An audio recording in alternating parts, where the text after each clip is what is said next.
Bonsoir à tous, c'est le Triumvirat, c'est Volgin.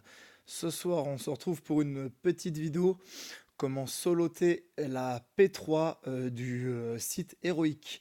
Je sais que Biscotte m'avait demandé des conseils pour soloter. Il y en avait plusieurs qui avaient du mal à soloter. Donc je vais vous expliquer comment soloter. Alors, dans un premier temps, on va prendre 4 persos level 1, Gir 1 pour lancer le début du solotage P3, tout simplement parce que le premier tour de Traya, elle va lancer son stack, je sais plus comment ça s'appelle là. Enfin, du coup, il bloque l'avantage du TM sur les persos. Donc voilà, là elle attaque, boum, elle le pose sur le dernier perso. Donc 4 persos, pourquoi? Parce qu'il y a 3 sabres, les 3 sabres attaquent avant Traya. Et après, Traya va balancer le stack sur, sur le quatrième personnage, ce qui fait qu'après, nous, on est tranquille. Donc après, Team sort de la nuit, Mertalzin avec sa Zeta de chef, Ventress avec la Zeta Carnage, Daka, la Zeta n'est pas forcément nécessaire, Anakin, sans Zeta, pareil, et une initiée, à savoir, je vous montrerai les modes à la fin, mais à savoir que l'initié et Anakin doivent avoir pas trop mal de coups critiques.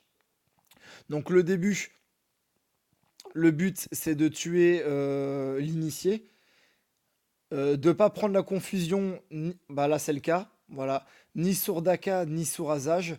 Les autres on s'en fiche, mais là du coup j'ai la confusion sur Daka, hop, on retrie et on recommence. Donc là on est tombé sous le cas de figure où il fallait retrie, on va recommencer jusque quand on ait la bonne configuration. Donc avec ni confusion sur Daka, ni confusion sur... là on a la confusion. Généralement la confusion elle est donnée par les sabres quand ils ont la rétribution. Donc là du coup on a Edaka et Talzin. Donc Talzin on s'en fout un petit peu, mais Edaka faut pas qu'elle ait la confusion. Anakin Skywalker, on s'en fout s'il a la confusion parce qu'il prendra quand même ses 100% de TM. Là, c'est plutôt pas mal pour nous. Voilà, la confusion a été mise sur Talza, on s'en fiche. Hop, on va essayer de tuer les sabres. Alors, hop, on va faire une attaque sur celui qui a la rétribution. Comme ça, boum, il prend. Enfin, il meurt. Du coup, on va attaquer là.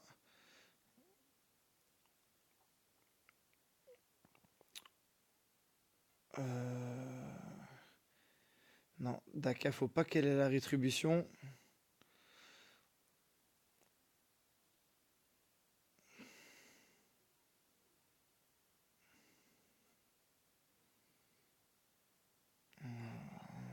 On va débuff. Comme ça, on sera sûr.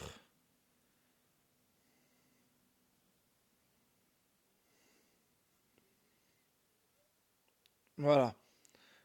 Donc, on a couché Traya. Donc, Traya est au sol. Donc, on a bien Azage et Daka qui n'ont pas de confusion. La confusion, c'est voilà, le petit truc rouge que Anakin a. Anakin, on s'en fiche parce que du coup, quand on va faire une basique, hop, il va quand même prendre ses 100% de jauge de tour. Donc la confusion sur Anakin, on s'en fiche. Et donc après, maintenant, à partir du moment qu'elle est couchée, il n'y a plus que du basique à faire. Les TM se remplissent tout seul et on peut attaquer.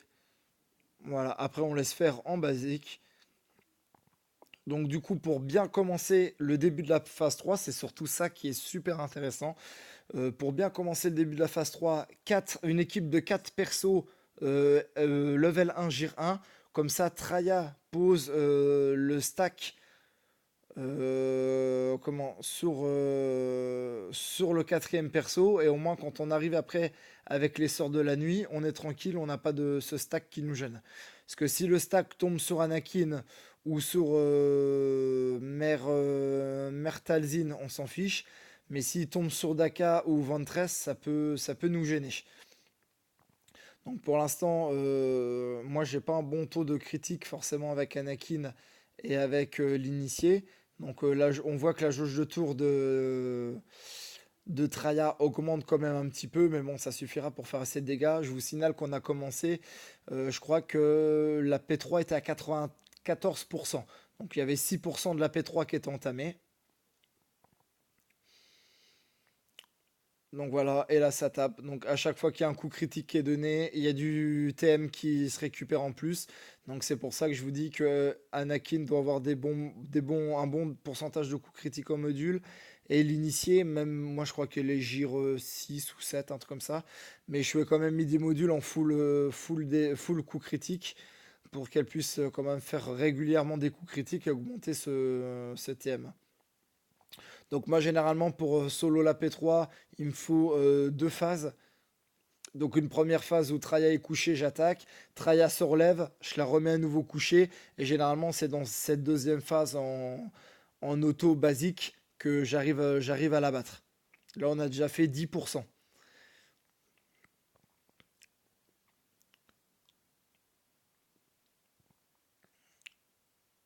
Donc je vais pas valider mon solo parce que je suis chez les Dark Creek et ils ne veulent pas qu'on solo la P3. Donc du coup, je vous montre comment faire. Je, je vais essayer d'aller jusqu'au bout et je quitterai le combat avant la fin.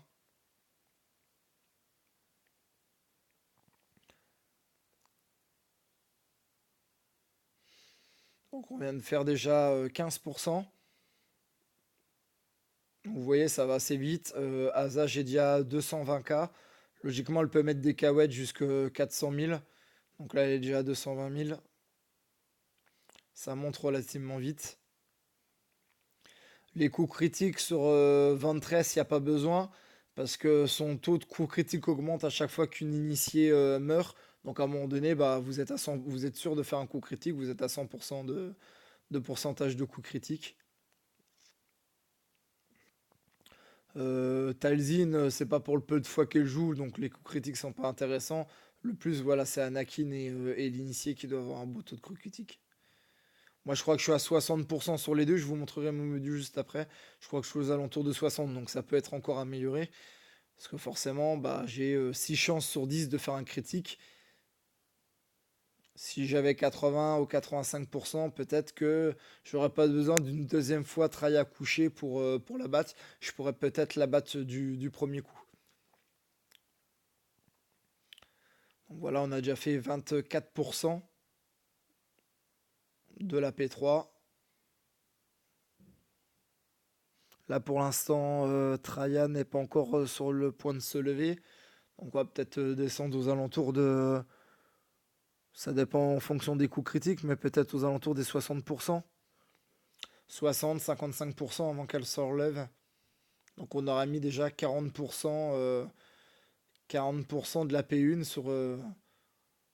sur une première attaque. Sur une première phase où Traya est couché. Voilà, on vient de faire 30% déjà.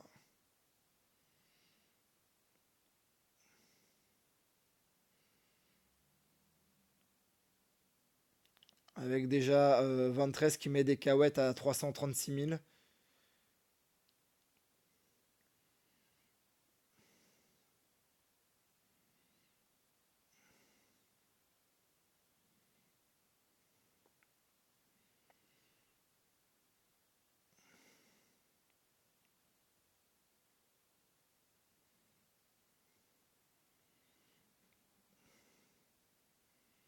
Voilà. 23 qui commence à faire des dégâts, qui commence à retirer à peu près 1% de la vie de Traya à chaque attaque qu'elle fait.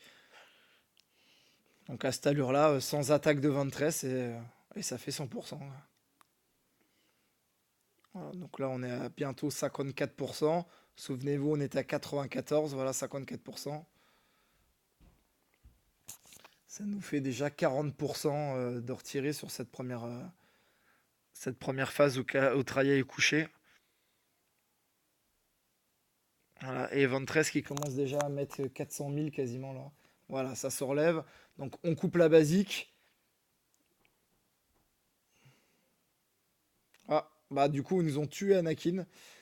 C'est la première fois que ça m'arrive. On va essayer de le faire revivre. Forcément, ça n'a pas fonctionné. C'est bien la première fois que... C'est bien la première fois où je perds Anakin sur une attaque comme ça. Ah, du coup, ça compromet un petit peu la vidéo.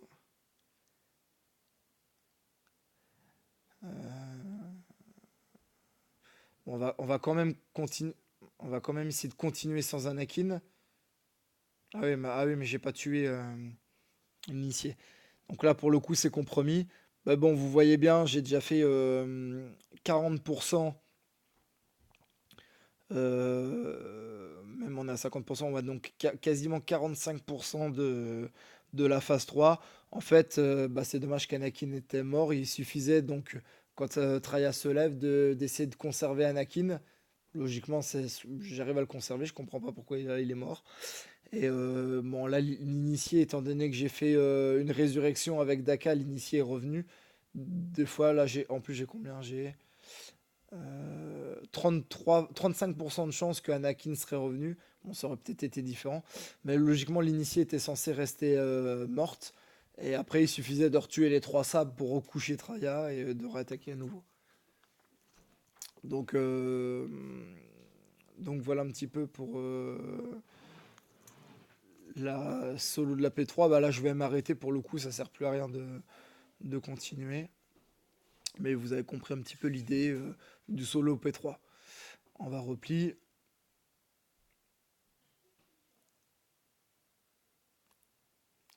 Ça rame un petit peu. Pas beaucoup de connexion ici. Voilà.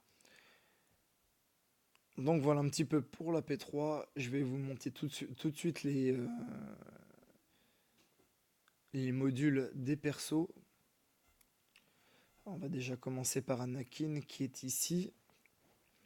Donc j'ai 12 plus 4 avec module dégâts, pourcentage coup critique pardon, et module attaque. Ce qui fait, moi il est pas haut en vitesse, 211. J'ai quand même 3900 dégâts, plus 1000, donc avec les modes attaque. Et j'ai quasiment 64% de chance de coup critique. Donc c'est pas mal, mais ce pourcentage pourrait être plus élevé. Notamment ici, si on met un triangle pourcentage de coup critique, je crois qu'on récupère 12% en plus. Donc là, ça peut être vraiment pas mal. Et comme ça, on est sûr de soloter la P3 sans que Traya se lève. Et on va aller sur les sorts de la nuit maintenant. L'initié.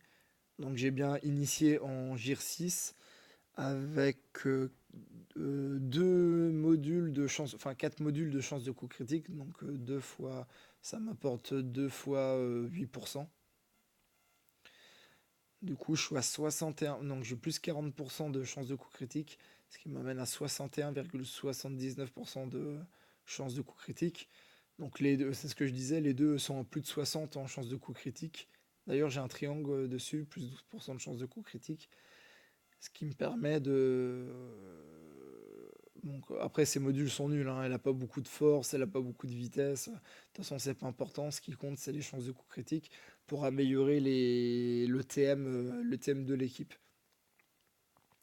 Après, voilà, les autres, bon, Asajj, de par sa capacité carnage, qui donne 15% de chance de coup critique. Après 4-5 repop de l'initié, c'est bon, vous êtes sûr de faire un coup critique. Malgré tout, j'ai quand même 42% de chance de coup critique avec. Bon, elle est en GIR 13 et elle est en dégâts critiques en module. Pour avoir, bah, j'ai que 180 avec. Ah oui, j'ai un triangle attaque avec elle. Et ce qui fait que j'ai 4200 en dégâts, donc c'est pas mal. Elle tape plutôt fort. Daka, elle a été modée en santé défense, essentiellement. 252 en vitesse, ça peut être meilleur. 32% de chance de coup critique, donc c'est pas énorme. Les dégâts, on s'en fiche avec Daka. C'est pas elle qui fait le plus de dégâts. Par contre, bon, voilà, pour la P3, c'est pas important, mais 84% de pouvoir, donc c'est pas mal donner les affaiblissements, surtout en PVP. Et Mertalzine 228 en vitesse, plus 94. Donc ça peut être aussi meilleur. 28%. Ah non, elle c'est les dégâts spéciaux. 31% de chance de coup critique. Voilà, c'est pas énorme. Elle est surtout modée en dégâts, la Mertalzine. Donc voilà, le plus important vraiment en chance de coup critique, c'est l'initié et Anakin. Voilà un petit peu pour cette vidéo. Dommage que j'ai perdu Anakin. J'aurais quasiment pu aller jusqu'au bout et vous montrer la solo dans son intégralité. Bon, en tout cas, on a fait quasiment la moitié de la P3 ensemble, 45%. Malheureusement, j'ai perdu Anakin. C'était la première fois que ça m'arrive. Dommage, ça tombe sur la vidéo. J'espère que cette vidéo vous aura plu et pourra vous aider pour vos futurs solo P3. Je vous souhaite, je vous souhaite pardon, à tous une agréable soirée. Bye bye le Triumvirat.